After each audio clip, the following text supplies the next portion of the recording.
So, Thor Ragnarok. At this point, it would be weird if I didn't like it, right?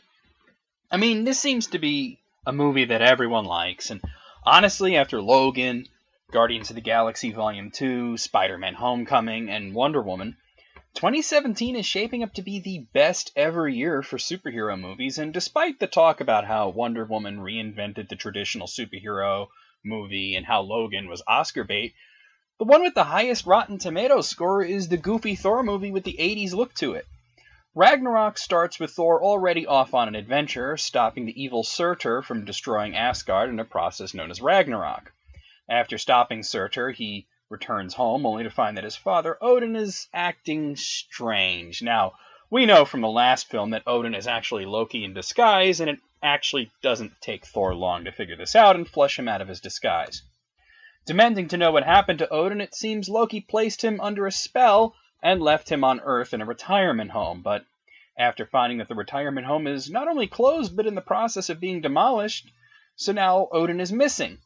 They do find him with the help of Doctor Strange, but this is when things go sideways, as it seems Odin is dying and his life force is the only thing preventing the return of Hela, the goddess of death, who, as it turns out, is Thor and Loki's older sister and therefore the heir to the throne of Asgard.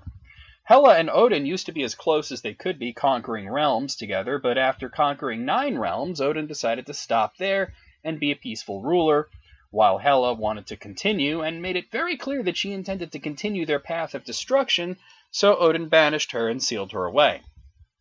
Once she shows up, she's shown to be ridiculously powerful, easily the most powerful threat shown in the Marvel Cinematic Universe yet. No, I'm not counting Thanos, since we haven't seen him actually do anything yet. She makes short work of the 2 princes who attempt to escape, but wind up being shunted aside to the planet Sakaar, while Hela gets to Asgard and takes over.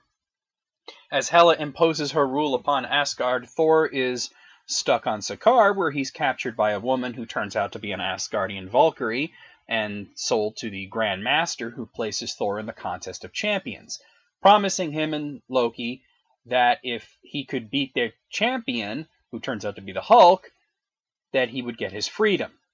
So Thor and Loki must attempt to escape Sakaar and return to Asgard to defeat Hela and save not only that realm, but prevent her from recovering Heimdall's sword, which would give her access to countless other realms as well. Thor Ragnarok is fast-paced and witty, and actually surprisingly funny. It seems they took a lot of cues from Guardians of the Galaxy, both the first one and Volume 2, in terms of pacing and humor, which mostly comes natural and it isn't just quipping. The film is bright and colorful. It has a fantastic soundtrack filled with 80s-style synth, which, as it turns out, is as legit as it gets, as the head composer was in the synth band Devo. Then again, Ragnarok occasionally slows down to give us slower moments. The final minutes with Odin, Hela's origin, and mostly anything to do with her, and the interesting character arc of her lackey the Executioner.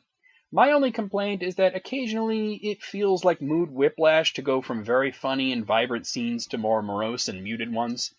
The film does this as well as you could expect, but perhaps it does it too often. Overall, is this the best of the now 3 Thor films? Yes, it is. Is it the best Marvel movie overall, as some have claimed?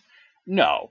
Though it's high up on the list, it's more akin to Doctor Strange, or Spider-Man Homecoming, or Iron Man 1, than it is to the real cream of the crop like the 2 Guardians of the Galaxy films and the Captain America films. I give it a 9 out of 10. It's fun and engaging, and at times very dramatic, and it makes me excited to see more of these characters.